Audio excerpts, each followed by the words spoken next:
When did you last stop to check in your own life? Hi, I'm Angeli, and this is Life in Progress, the podcast where we have real conversations about relationships, business, and figuring out your 30s. Let's get into it. Buenos dias! Buenos dias! Good morning from the beautiful island of Palma de Mallorca, Spain. Ay, guys, favorite ko na to. As in, for so many reasons. Nakakaginig! Charo! Lagi yun ako makikita sa Mallorca. I'm so in love with this place. And one more update naman is, finally, na-connect ko na yung mic ko. Oh, nag-start yung journey kong to na ako'y nag-record. Nasa Menorca ako. Nakapunta na ako kung saan-saan. Nakapag-Philippines na ako, nakapag-Sicily na ako, nakapag-Mallorca na ako for the second time. Ngayon ko lang siya na-figure out kung paano ko siya dapat kinoconnect ng maayos. And that's the beauty of doing it this way. Kasi napapakita ko sa inyo na tao lang din ako. Charing! So, meron pala dalawang butas yung camera sa taas and sa baba. So, all along, sa baba ko siya kinoconnect. Then, na-figure out ko kahapon. Sabi ko, bakit parang hindi talaga siya nag-work? Then, realize ko yun pala sa maling butas ko siya sinasaksak. But anyway, I hope maayos na yung sound right now. So, ikukwento ko lang. So, this is such a beautiful hotel and meron akong view doon. Dito ako kumakain, may view dyan. And dito ako nag-drink sa left. Lemonade lang naman. So, yeah, it was such a beautiful trip. 3 days lang ako nandito. I met up with a friend na nakilala ko siguro a decade ago. Spanish siya, pero sa Thailand na siya nakatira right now. Hi, Danielle. I miss you and thank you. So, yung lola niya, nakatira dito sa Mallorca. And 88 na siya or 89 na siya. And I always come here to see her. Why? No reason. May mapapala ba ako doon? Wala. Gumagastos ba ako doon? Yes. Halaka na ginagastos ko tuwing pumunta ako dito. Am I happy? Yes. Do I feel like I'm living my life? Absolutely. Yes. So ano ba ang purpose ng life natin? 'Di ba? Ano nga ba ang dapat ginagawa natin? Lahat ba ng bagay dapat may rason?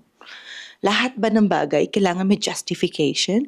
Lahat ba ng bagay kailangan seryoso ang purpose, ang rason para gawin? Bakit minsan gusto lang natin gawin yung mga bagay-bagay kasi gusto lang natin. For example, kinuwento ko sa inyo sa last podcast ko na I produced my Italia photo book for no reason. I just wanted to. Yun na yung nakita kong time and opportunity na masabi sa self ko, this is me officially saying goodbye to the version of Angeli na buong buhay niya noon was business niya. And I had to be that person to get here. Kasi kung hindi rin ako yung person na yun in my 20s, hindi rin ako makakarating dito. Hindi. So, no regrets. This is not coming from a place na may regrets ako na I was that type of person. No, not at all. Kasi naniniwala ako, for us to be in a certain place, for us to reach a certain goal, kailangan may isang version for that thing. Hindi siya yung parang, ay kung eto yung version ko yung pinakita ko noon. No. Hindi ko mararating yung meron ako right now. So I am very thankful to that younger Angeli because she was that way. And nakarating ako dito. And now, this is who I am. I do things. Hindi ko naman kailangan ng rason. Why? Na-realize ko kasi mga couple of years ago, I'm going to die on an ordinary day. People will still have their coffee. People will still do their things. And we are going to die on a normal day. Our bills, makuha pa rin natin, emails, notifications, lahat.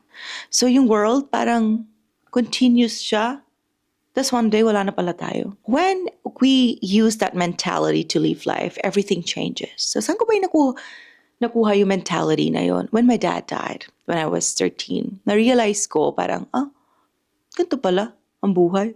One day, kumakain ka na dinner with your dad, next day, wala na siya. And you never get to see him again. And you have to live your life on your own. Ikaw magpapalaki sa sarili mo with your mom and with your siblings. Ikaw magtuturo sa sarili mo ano yung safety, ano yung security, ano yung identity, ano yung ganto, ganyan. So ako nagturo sa self ko noon. And I was like, ganun lang, ka-fragile ang life. One day, you're gone. That's it. Ciao, adios. When we take life that way, everything feels different. Yes, I know we have responsibilities, we have problems. Iba-iba tayo ng pinagdadaanan. Everybody is going through something. Everybody is going through something. But life has become such a competition for all of us na minsan we forget to leave it. Competition in so many ways. Sometimes nga sarili natin eh. Ako, ang biggest kalaban ko is myself. I used to be so hard on myself. Again, kaya ako nga narating etong place na to because I was so hard on myself. And I was having a conversation with a friend of mine kasi puro bata yung mga employees niya. He has a tech company in Thailand. Sabi niya, sa nakikita niya daw, yung mga nakaka-work niya, marami daw mga tao doon hindi makakarating sa dreamland nila. Kung ano man yung pangarap nila. Why? Because they are not willing to have one version ng self nila na deserve ng dream na yon to get there. Especially in today's world. Kasi parang masyado na tayong consumed with the perspectives na di nag-exist dati. Kunyari, mental health. I mean, it is important. I'm not saying it's not important. But when we put so much attention into these things like self-awareness, mental health, boundaries, etc., etc., nagiging very conscious tayo. So yung life mismo natin, nagiging cage natin. Imbis na we go out there, we enjoy, we live our lives, para nagiging cage siya. Nakuha ko tong perspective na to sa Substack kasi sabi ko sa inyo, I've been reading. When we are too self-aware, when we are too conscious sa mental health, too conscious sa boundaries, parang we forget to live our life. Nagiging cage tayo. We start to observe ourselves. Oh, tama ba itong ginagawa ko? Oh, tama ba ito sa mental health ko? Oh, tama ba ito sa ganito ko? Because in reality, we need to experience shitty things to evolve, to have a character, to have an identity, to make mistakes, to learn. Because one promise I can make sa inyo guys is, sa community ko, you can only build your characters through hard things. And there's one article I want you guys to read on Substack. Neuroplasticity siya. Like our brains, it doesn't know good ba ginagawa natin or bad habits. No. Nabuo na natin yung parang wiring ata yung right term? Na-wire na natin siya. So if everyday pagkagising mo, guilty ako dyan, hinahanap mo yung phone kasi may kailangan ka i-check, na-wire mo na. Hindi alam ni brain na pangit yan sa cortisol mo. Hindi niya alam yan. Hindi niya alam. Gagawin niya kasi for the longest time, na-train mo siya ng ganon. Your brain is a machine.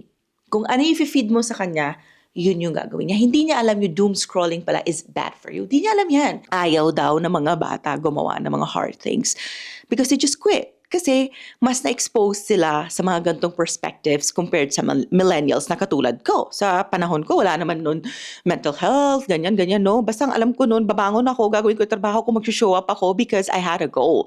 So yung mga tao daw ngayon, according to my friend, mas marami siyang businesses kaysa sa akin and mas exposed siya internationally.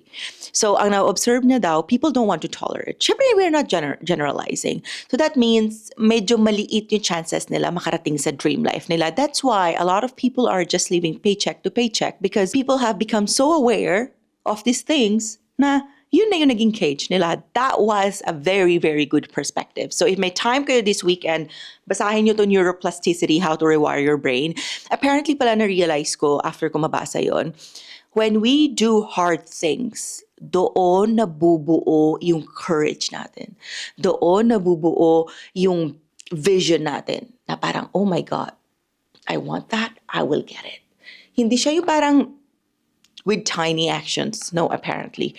So you really have to train your brain. Example, binigay dun sa article, running. You hate running, run. Kasi dun sa moment na bibigay ka na, ayoko na, tapos na, brain mo na signal na parang, okay, paprotektahan na kita, halika dito. No, yun pala yung dapat lumalaban ka dun kasi nabibuild yung neuroplasticity mo. Oh my God, dun na rewire yung brain mo. So example, let's say, a basic example na lang. Kunyari, nagda-diet ka and you know you consume 8 cans of Coke a day. tapos naging 5 na lang, tapos you want to reach for 3 more. So nahihirapan na yung brain mo, yun pala pinoprotektahan ka na niya. Doon mo siyang lalabanan kasi binibuild niya na yung rewiring ng brain mo na, ay, Coke is bad for you. That was so fascinating. Guys, I keep on telling all of you, go to Substack, read. Hindi nyo mapupulot itong information na to sa kahit anong podcast. That's why I switched. That's why I started to read. Fino-force ko yung sarili ko. Ngayon, nagbabasa ako ng Aleph. Nandiyan yung book ko somewhere. And aminado ako, parang medyo hindi ako focused lately kasi nasa ibang bagay yung utak ko.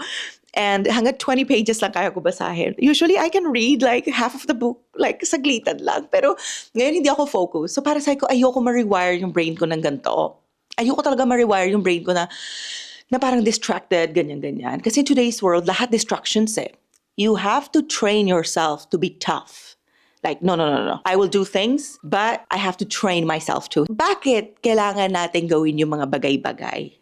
Number 1 is time. Actually, very common sense lang tong podcast ko. As a reminder lang sa inyo. Time. Guys, di na yan babalik. I used to be 16. I went to New York City for my first trip, and I will never forget.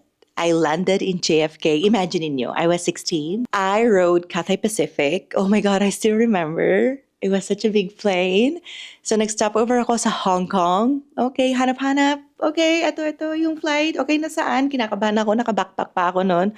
Pina-straight ko pa yung buhok ko noon kasi mag-Amerika ako noon. Kung sino man yung nag-straight ng buhok ko, walang hiya ka, sinira mo yung buhok ko. And yeah, I arrived at the gate for New York City, JFK. First time to land in JFK. Then, kinuha ko yung bag ko. 3 yung bag ko noon. Kinuha ko yung card. Card. Then, nilagay ko yung mga bags ko. Then, lumabas ako. Sabi ko, oh my God, I'm gonna see a yellow cab! New York City! For the first time! So, yon, walang yellow cab sa airport. Hindi ko alam bakit nung time na yon. So, napadpad ako sa isang pangit na taxi, but okay lang. Lumipat ako na LaGuardia Airport. So, kinakabahan ako noon. Siyempre, first time. Then, pagdating ko sa LaGuardia, nag-take ako ng isa pang flight papuntang Maine, sa Bar Harbor kasi yung destination ko noon. And my life changed. Such a beautiful thing to imagine. Up to this day, pag na-imagine ko yun, doon nag-start ang life ko. Because I had the courage to ask my mom to send me to the US. And I took the opportunity. I grabbed it. Like, no, I'm not letting this go. Even I have to work, even noong time na yon, nasabi ko, kailangan ko tulungan si mama, magbebenta ako na kung ano, I will do it because I have to go to Estados Unidos. I have to go to the United States for my internship. And nakarating ako. And those few things in my life that I did changed the whole trajectory of my life. So once in a while, may mga comments yung mga tao na, anak, mayaman ka naman kasi mabilis yan for you sabihin and gawin. Actually, that has been the biggest misconception about me. I must say, we are a family of, now we're willing to work hard for everything. Yun yung best value na talagang pinasa sa akin ng mama ko. You want something? Work for it. You need something? Work for it. Because in this lifetime, everything is possible. The key is in your hand. And most of the time, the key is time. Time. Minsan kasi sinasabi natin, I'll do it tomorrow. I'll do it, I don't know when, blah, blah, blah. I do it when I'm ready. But when? We are never ready. We'll never be ready. And looking back, if hindi ko kinuha yung opportunity nung time na yon when I was 16, siguro hindi ako makakarating dito. And that's one thing I'm obsessed about myself. I don't overthink. I see this, I jump. I see this, I'll get it. I'll see, bahala na after ko naiisipin. I don't have time to overthink because I know I could die tomorrow and it's gonna be an ordinary day. So what's the point? Diba? Let's go. Of course, I'm not gonna deny na that also comes with a privilege. And I've been very vocal about that. And there's also another reality na we all have different privileges, right?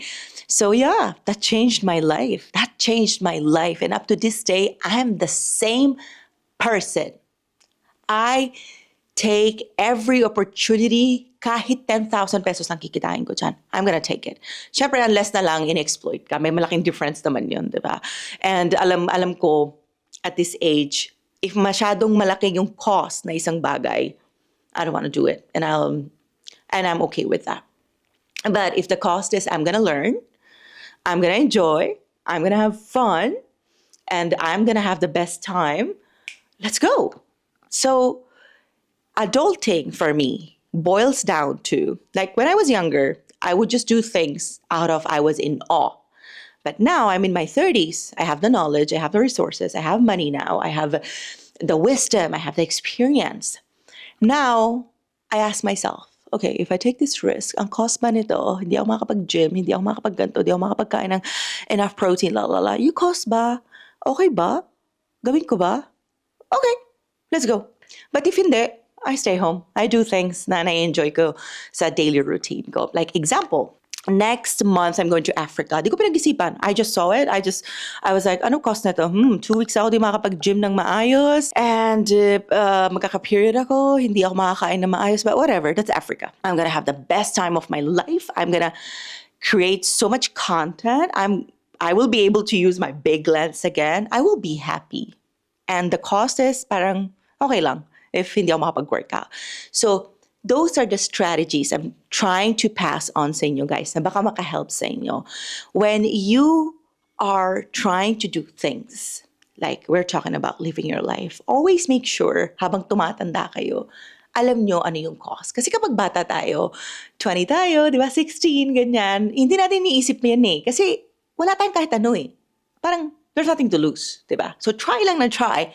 20, try lang na try. Pag 30s na kayo, start thinking yung cost. Still try. Keep doing things. Try. But this time, syempre, mas tumanda na tayo, may wisdom na tayo. Ano ba cost na pag-try na to? Baka naman, mabalian ako dyan, di ba? Example, I don't do marathons. I don't do running. Kasi alam ko ang cost niyan in the future. As a woman in her 30s na gusto mag-anak one day, ayoko magkaroon ng sakit sa hips, ayoko magkaroon ng sakit sa tuhod, ayoko magkaroon ng sakit dito, ayoko ma-injury. So I don't do that. I mean, kung ano lang naman, talking about hard things, kaya ko naman siyang gawin because I train a lot and everything. And I know I'm capable of doing it, but di ko siya gagawin because I'm thinking of long-term cost. Kasi hindi na ako yung 20s ngayon na ang goal ko was do, go. This time, cost na yung pinag-uusapan. Experiences help you create your identity. Yung meaning, identity, purpose, hindi yan magkakaroon na sa bahay ka lang. Your body, your brain, kailangan yan ng movement. Any type of movement, kailangan ginagamit yan constantly. Hindi yung nakaupo lang tayo sa bahay. Meron na tayong ganto, meron na tayong ganyan. No. We have to put on the work. Kailangan natin mag-work for all these things. In my case na lang, ito lang yung best case kaya ko ibigay dahil hindi ko alam ang nangyayari sa buhay ng ibang tao. Etong identity na nabuo ko is through travel. Good side muna. I'm very like in awe, I'm very spontaneous, mabilis ako yayain, mabilis ako kasama, mabilis ako patawanin, lahat. But, meron ding bad sides, di ba? Lahat naman tayo may bad sides eh. And if nakinig kayo sa podcast ko kay Bianca, sinabi ko doon, once you get to embrace your bad sides, you become unstoppable. Kasi yung self-awareness mo, ay, parang alam ko na yan, na ganyan ako. Parang wala na kayong magagawa. So, the goal has been always for me, yung sobrang kilala ko ang sarili ko, no judgment, no feedback, papasok sa utak ko. Yes, papasok naman yan sa tenga ko. But yung ipapasok ko sa utak ko, niisipin ko na 10 days, no. I've done the work. And I'm still doing the work. Siyempre nakikita ko yan everywhere. Sa social media, sa kung ano ng platforms, nakikita ko yan. But the goal is, dapat di na yan pumasok sa utak ko. The goal is no judgment. Makakapag-shake ng foundation ko. Yun yung goal. So yung bad side ng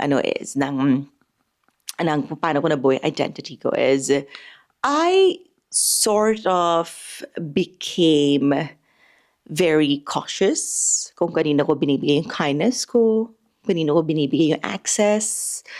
Medyo good siya actually, but it also became parang bad for me. Kasi I started to become very close sa mga tao. There was a point in my life, now medyo nag-open na ako ulit. Parang, I don't wanna waste time. Ciao. So, balance talaga eh. Balance talaga. Yung ang dami ko na nakita, ang dami ko na napagdaanan sa buhay. There was a time na parang ayoko na magbigay ng access kahit kanino. And that's extreme. And hindi siya sustainable, honestly. Kasi no one is an island. We still need people. We still need to be with them. And if masyado tayo naging close, mamimiss din natin yung opportunity. So that's why I'm trying my best ngayon. Actually, nag-start na last year to be more open, to be more, outgoing, ganyan. Feeling ko, nangyari yun sa akin. Nagkaroon ako ng ganong mentality bigla because I was building my life in Spain and I became so focused, so locked in na parang hindi na ako lumalabas even for drinks. Sabi ko, hindi ako pwede maging ganito. It's okay to lock in, but baka matuluyan ako nito na parang ayoko na makisama kahit kanino. Like, pamilya ko na lang. Parang dumating yung point na naging best friend ko na lang is mama ko tsaka yung kapatid ko lalaki. Sabi ko, no, hindi pwede to. Diba? So, yeah, yun yung naging downside. Second downside siguro is, ang bilis ko nang makita yung intuition. Grabe. Siguro pag sobrang kilala mo na yung self mo, ganun, ang bilis ko na makita sa mga tao pag nagsisinungaling sila or nanloloko, ganyan. Which is nasasara ko because I don't wanna be that type of person kasi malilesen yung experience ko sa buhay kapag naging ganun ako. Tapos number 3 siguro is I learned to speak up so much. Like, what the hell? Like, alam mo yun, kasi sobrang exposed ka sa mundo na sometimes parang nawalan ako ng preno na parang, ano ba pinagsasabi nito? It's not like that. Parang ganon. So, I had to unbecome yung mga bad things na yon. Sabi ko, no. I can't be like that. Kasi nagets ko na, lalo doon sa third one, na parang the access I have to the world, everybody, hindi naman sila may ganong access sa mundo. So, I need to be the understanding one. As long as there's no disrespect, I don't need to say like, oh, hindi naman ganyan yan ba? Parang ganyan.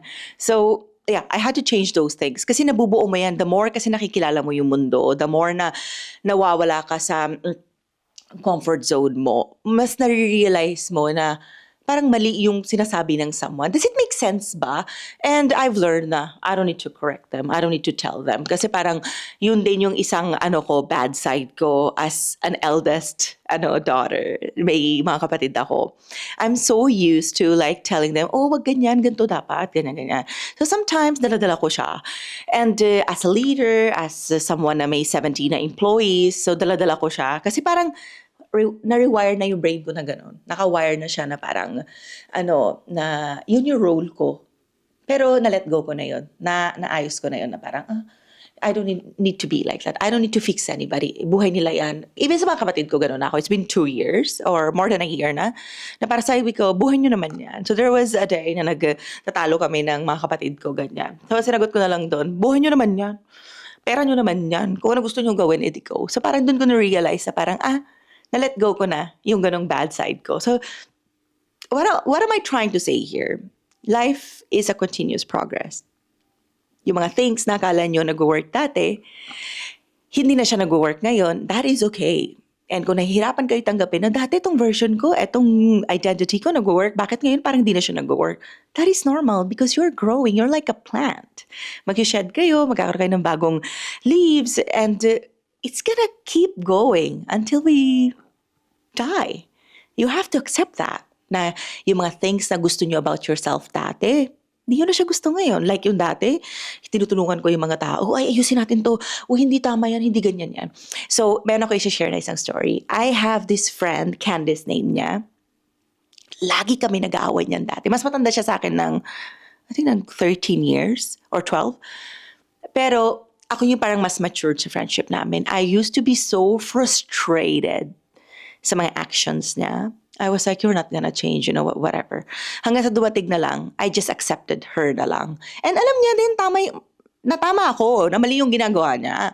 Di ba may mga ganyan talagang tao, mas logical yung isa parang hindi. Kasi parang mas, sana sa parang, okay lang yan, bahala na, ganyan. So I was the logical one. I was so frustrated sa kanya as my friend kasi nahihinayang ako sa ginagawa niya sa self niya. And I always told her na, wag mo na gawin yan kasi pangit, mali yan, hindi yan healthy for you. Hindi niya yun na-realize. Till last week, nagkausap kami. Siya na yung mismo nagsabi. Imagine niyo, 13 years ko na siya friend and 5 years ko na siya tinanggap na gano'n na siya. So yung 7 years, like kami frustrated, like kami nag-aaway, parang ano ba yan? Ano ba? Tingin niya sa akin, sobrang strict ako, sobrang tinukong tao, ganyan, ganyan, ganyan. Sabi ko, I'm just telling you it's not good for you. So parang misalignment. But because I love her, she's my friend. So hinayaan ko lang. So now, ayun nga, last week, nag-call kami for an hour. Ayaw na daw niya yung mga ganon. Kasi na-realize niya, hindi pala tama yun for her. And I was so happy. Ito nga, binoise message ko siya kanina. Ipaparinig ko sa inyo na parang, ayun o, sabi. Hindi ko nasabi sa'yo last time, I'm so proud of you na nagbabago ka na. And you finally saw it. Na what you've been doing is not good for yourself. Oh, di ba? So, talagang yan yung message ko sa kanya kanina. Ayan o, today. And ang sabi niya, I know girl, ayoko na talaga kasi hindi siya okay. Gusto ko na ibalik yung loob ko na buong-buo kay God. So yung reason niya, spirituality. Yun yung nagpa-awake sa kanya. Kasi iba-iba naman tayo, di ba? And I'm so proud of my friend. Kaya nga sabi ko parang, one day, darating yung time mo na ma-realize mo, you're done with all the bad things you've been doing. Ganun na shape yung identity natin. So ito si friend ko, iba yung identity niya dati. Siyempre hindi ko na ikukwento kasi very personal. Ngayon, iba na yung identity niya. She's very spiritual. She's very close to God. She does things with, mindfulness. She's very intentional and nakafocus na siya sa mga anak niya, ganyan. And I'm so proud of her. First time ko yun sinabi sa kanya. Usually nga kasi dati nag-aaway kami. So, when dealing with people are complex. You have to choose your battles then with people. Like, friend ko talaga to eh. Alam ko mahal niya ako. Yung intentions niya for me, sobrang pure. Kaya I accepted her for who she was. But normally, kung ibang tao yan, ciao! And we've traveled so much around the world and she's going to Africa with me. And she was worth accepting. Because apparently darating naman one day na nagbabago naman talaga yung tao. But when they want to change, you cannot change anybody. You cannot fix anybody. And realize ko yun, isa siya sa mga examples ko na I cannot change her. I cannot fix her.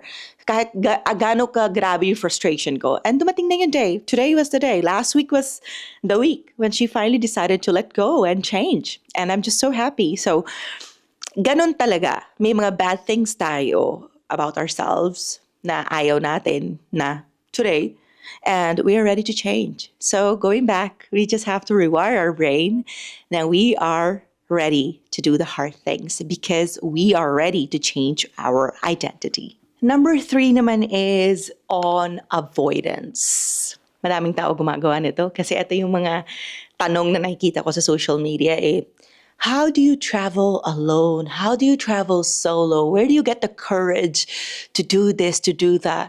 How did you manifest your life? Yun muna yung isang question na sasagutin natin. So meron ako isang tao na nag-comment sa Instagram ko. Sabi niya, how did you manifest your life po? Sinagot ko, I live in reality. I know who I am. I know what I want. I know my weaknesses and my strengths. Dinagdagan ko na lang yung sinabi kong comment. Kasi syempre podcast, dapat mas mahaba, mas ramdam nyo. And I'm obsessed with my life. And I grab all the opportunities. I don't believe really talaga kasi in manifestation juju. Yeah, that could happen. But kahit mag-manifest ako dito buong araw, etong buong kwarto gawin kong vision board ko. Where's the action? Where's the execution? If there's no action, no execution, sino gagawa ng vision ng board na to? Ang mga anghel, ang Diyos bababa para sa akin? No. Sabi ko no. Only 2 things nagmamatter sa akin. Consistency and discipline. Consistency to show up even you're not going anywhere. Even there's no progress, you don't see anything.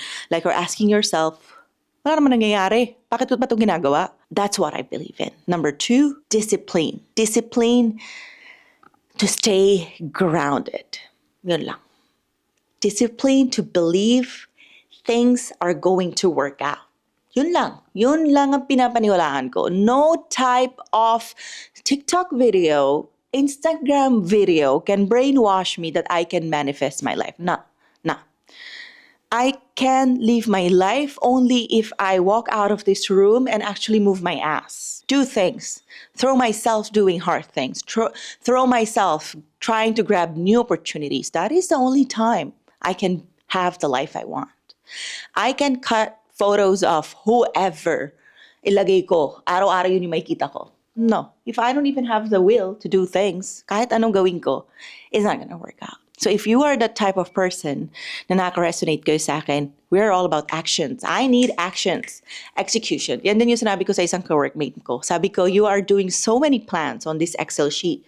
What action have you done in the last 3 months? I was like, we are two different people. You are the Excel type of person, no execution.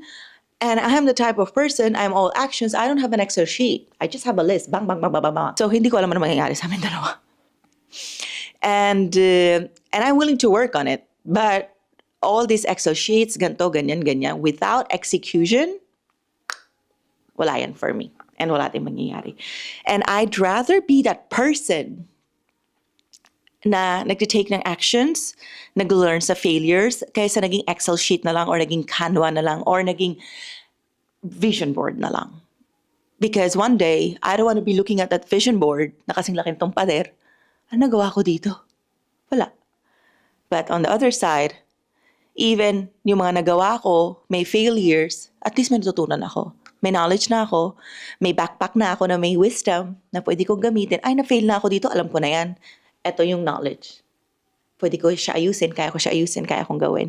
If you are someone na resonate doon, take more actions because life will reward you. Life will reward you. And the more you avoid life, the more you avoid things, one day, magigising ka na lang, 60 ka na, wala ka nang gawa. So get out of these vision boards, get out of these Excel sheets, get out of this Canva, whatever pa yung mga apps. Get out of the canvas, live life, move. Rewire your brain, do hard things, find a hobby, go on a walk, try to run, try to challenge yourself, try to challenge your mental health, try to challenge your emotions, deal with the hard things, and start living today. Because all these things na nagpapa-overwhelm sa atin, wala tayong mararating. Wala tayong mararating. Because the more we have, the more apps we have, the more information we have, if we don't know the art of decluttering, we will be stuck. One day, 16 na tayo, wala tayong nagawa. Get out. Remove the apps. Remove all these things na nagpapastuck sa inyo. You wanna be that person na meron kang 3 goals, 2 goals, natatapos mo, next. You don't want to be that person na may vision board, then babalikan mo, ay wala akong nagawa.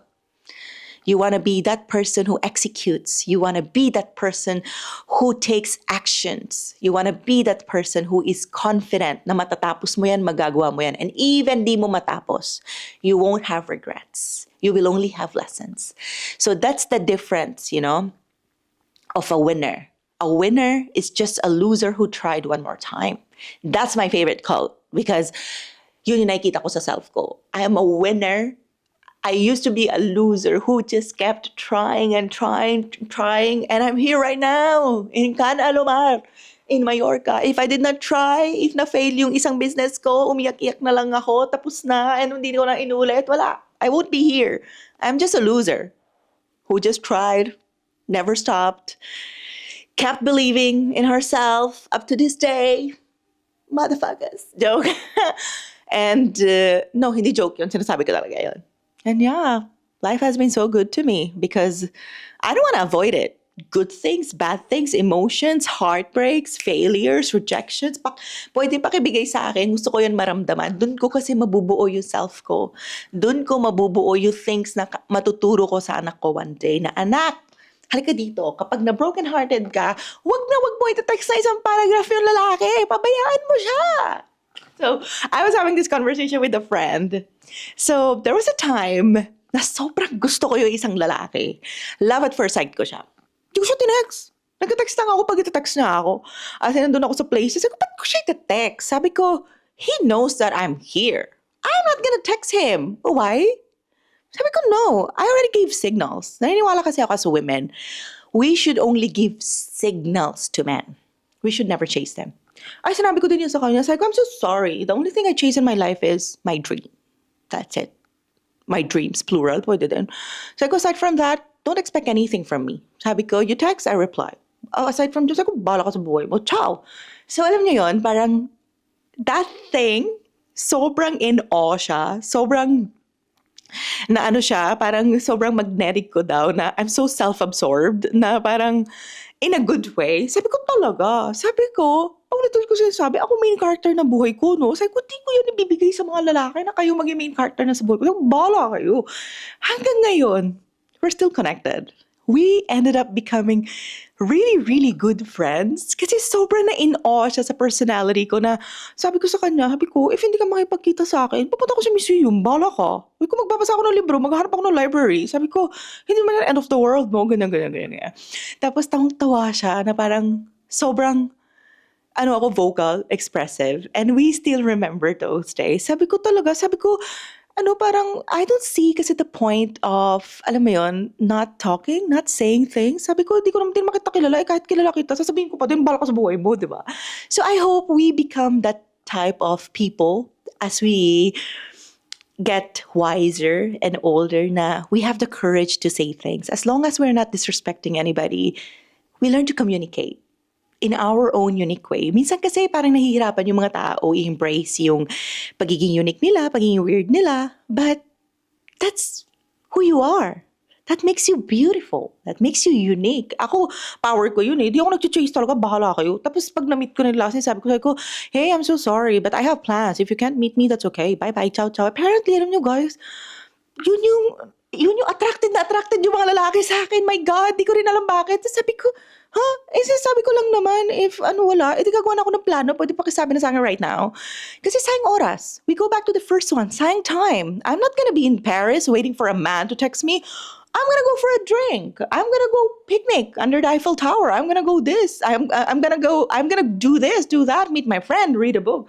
So parang, the moment you learn that art, you create an art. And that art will be the best art of your life. That's the art of your own life. Because avoiding pakikipag-usap, pakikipag-talk, experiencing things, doing this, doing that, that's the biggest failure of life. For me, parang in-avoid ko. Bakit? Lalo na yung mga regrets pag tumanda tayo. I have some regrets from 20s na sana ginawa ko, but I'm trying to make bawi now. Nung nagdagising ako, sabi ko, hindi pwede. Okay, let's go. So I've been telling my friends na parang may mga things na gusto ko gawin na bago ako mag-40, kailangan magawa ko. Na di ko na i-share sa inyo ano yun.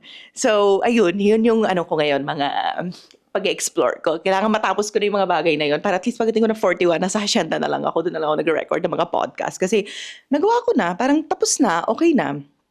So yes, if you are someone nag-struggle kayo to live your life, I hope this podcast inspired you because life is beautiful. You are beautiful. You deserve to live a good life no matter what your situation is. Please always know that life gets better. You always need to walk like everything is going to work out because it will.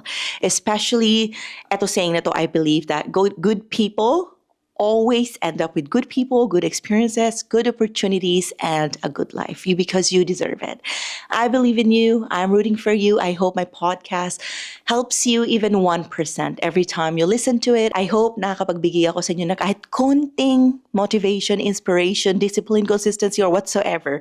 Kahit 1% lang to keep moving forward, to keep believing in yourself, to know that this is your life. You are worthy of good things. You are worthy to experience the life of your dreams because I was once just a normal basic person, or I call it basic bitch. But I made it. I made it this far. I still have my challenges and pagdating ko ng 40, sana masabi ko rin sa inyo kung nagpa-podcast pa ako ng time na yon na I made it. I made it. I really made it. Physically, mentally, emotionally, and financially based sa kailangan kong money. And I'm really happy. And don't forget to set standards for yourself because those standards will help you live a better life. Those standards will protect you.